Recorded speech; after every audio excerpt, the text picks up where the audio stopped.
All right. So here's the thing. I do a lot of industry research, and one of the top things and trends that keeps coming up, and I see this even with my talent acquisition friends who are leading talent acquisition functions, is that one of the number one things people are looking for more of in their work is flexibility. The data is clear that this is a top priority for workers across the board. In fact, many will choose flexibility over additional compensation, over a lot of other traditional things that used to be at the top of the list. The thing with that, though, is it's created, the last few years have created a lot of tension in this space because there are a lot of myths and situations where people go, well, that's not just possible. And this is largely fueled by the debate around, is remote work as good as in-office work? Can we really have remote work or in office? The whole hybrid debate. And what it's done is it's created this polarized environment where people feel like flexibility is one of these two things. It means either you're remote or you're not, or you're somewhere in between. And one of the challenges with that is that actually leaves a lot of people feeling like, I'm out of the mix. Or a lot of managers believing, well, my people can't have flexibility. I have no way I can offer greater flexibility. And the reality is that is not the case, but we need to help people think more broadly about it. And this is an important topic, especially because you may be asking, well, so how, you obviously are watching this video, so you're asking, how do I ask for more flexibility? And chances are you're thinking that because maybe you're in a role where your company isn't super supportive of it, or maybe you're in a job where you're going, I don't actually think that's a possibility for me, but boy, I really would like more of that. So what can you do about it? I think the first thing to think is you need to redefine what flexibility is for yourself. That word does not mean the same thing to everyone. When people hear, I want flexibility at work, to some people, they automatically assume that means you're asking to work from home 100%. Other people might just think something very small. And so if this is something that's important to you, you need to define what you mean by flexibility. And the first thing I'm going to ask you to do is throw out the idea that it's not possible for you, regardless of whether it's your company's position on flexibility, or if you're in a role where you go, I'm sorry, I'm a frontline worker, I'm an hourly worker, there's no way that I can have flexibility. The truth is, yes, you can, but you're going to need to take the time to consider what that means. Now, the first thing I will say is you do need to consider the realities of the job. If you go and ask for flexibility and have not thought through what the implications of that flexibility mean, yes, you are much more likely to face that's not going to work than you will if you think through, okay, yes, maybe I work at a front desk, or maybe the company really has a strong position on people being in the office for certain things. Consider those realities. Those are boundaries that you're going to have to work within. But those are just boundaries. There's a lot of room in between, and you can really expand on what that definition of flexibility looks like. What I found when I talk to employees is many of them are not even necessarily looking for remote work. They may be looking for little things. I've talked to people who are just looking for a late start. Can I start a little bit later because I need to drop my kids off at school? Could I have some flexibility in the afternoons on Thursdays because of this and that? Flexibility is a very, very, very broad category. And the first step is actually taking the time to break down what that means for you. What really is important to you when you think about having more flexibility at work? And don't get stuck on the big barriers. Think really deeply about what that means.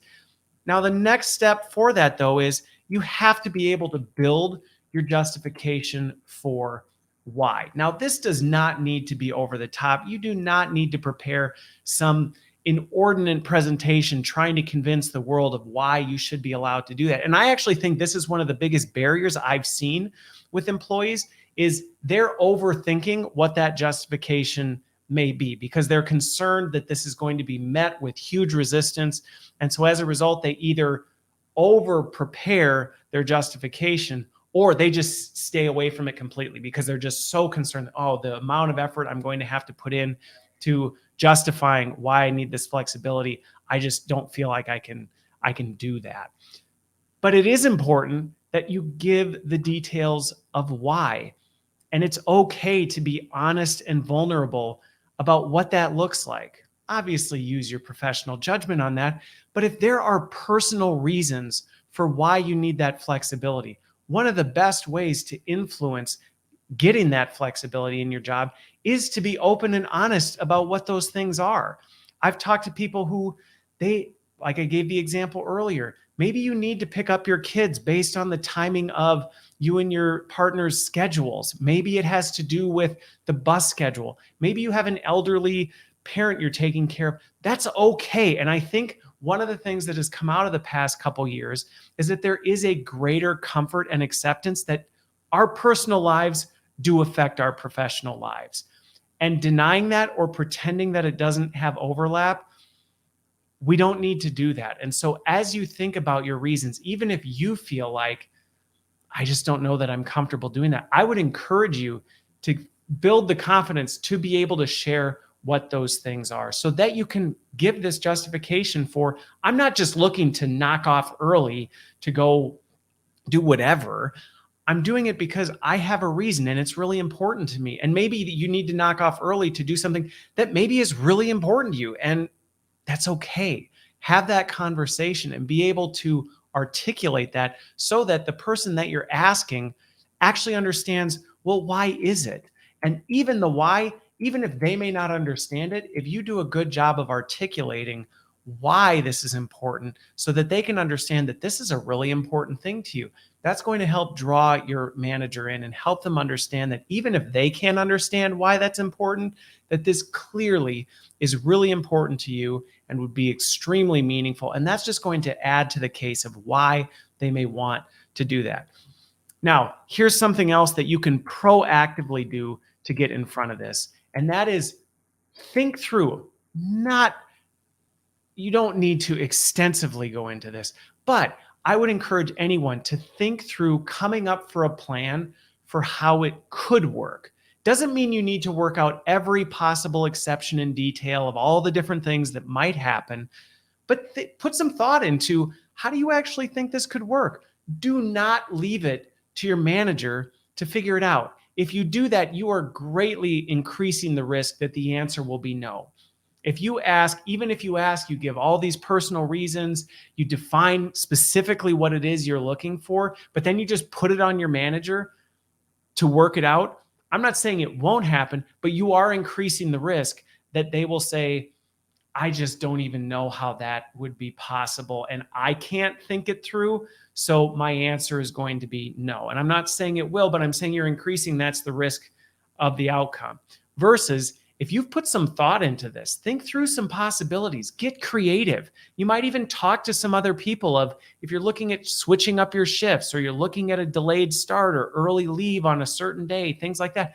Talk to some people ahead of time who might be able to cover for you, or you might be able to swap some schedules so that you're coming to your manager with some ammunition of, hey, I've already thought some of these things through. This may sound like a very difficult thing, but I've actually thought through some of these other things. And the other thing, one of the reasons that sometimes managers are hesitant to offer flexibility, it comes down to trust. There can sometimes be a lack of trust of, if I give this to you, can I trust you to use it well? And while you may not agree with that, that is just a reality.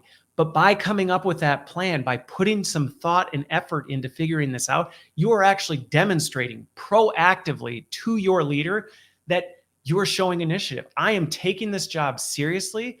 I am serious about this job. I am committed to the work that I do. And I'm not just looking at coming to you and dumping on you, I want this, figure it out for me. I'm saying, no, this is something that's really important to me, so important that I'm going to take the initiative and actually do my best to figure this out. Now, again, I would very much say this does not mean you need to figure out every specific detail. Again, that can lead to people feeling overwhelmed and not doing it. This may be something you end up talking with your manager and working together on a plan. But if you've at least taken the time to put some thought and energy into how that could work. Hypothetically, this is how I could see it working. And I've already done the work to figure some of this stuff out. You're showing that initiative and you're making it that much easier for your people leader to say yes. And that's just an important piece. Now, the last thing that I will say in this short is, may sound obvious, and I keep hinting at this, but you actually do need to talk to your manager about it. You need to approach them about it. Now, that may seem obvious because, well, obviously I need to talk to them about it, but I'm going to give you a little bit of some food for thought on how to do that.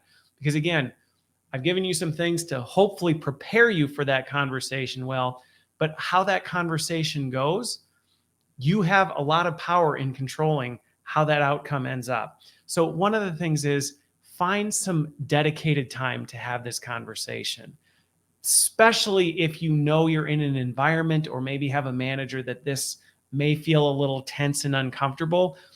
Make sure you're actually setting the time. Not only does that communicate that, hey, this is really important to me, but you're also ensuring the real distractions of the world aren't impeding on the conversation. And so that may mean taking the time to find time, and you might need to wait a little bit until you can actually find some dedicated time. Do not make this a water cooler moment where you're grabbing them as they're walking out the door or grabbing him or her as they're doing something else. Really set aside that time and have that conversation. Make it serious, but it doesn't have to be a funeral. Just make it clear that this is serious and this is really important to you so that they take you seriously, that they know that this isn't just something that you're flippantly asking, but that you've put some thought and this really would mean a lot to you. And it is significant importance to you. And you can even communicate that this is something that will really help engage you and make you more committed to your job. And that's the last thing I will say is, anything you can do to tie this ask of flexibility to your ongoing commitment to your role, your job, that is critical because that puts at rest any hesitancy a manager may have of, are you doing this because you're not engaged and you're looking at finding time to go do other things or trying to, go look for another position? Not saying that's what all managers are thinking, but I am telling you there are those thoughts that are running through the back of people's minds. And so if you can proactively tie it to your dedication and commitment to your job, you're just going to reduce any sort of stress and increase the risk that you get a positive outcome. So there's some food for thought because I know asking for flexibility is an important topic. I hope you find it helpful.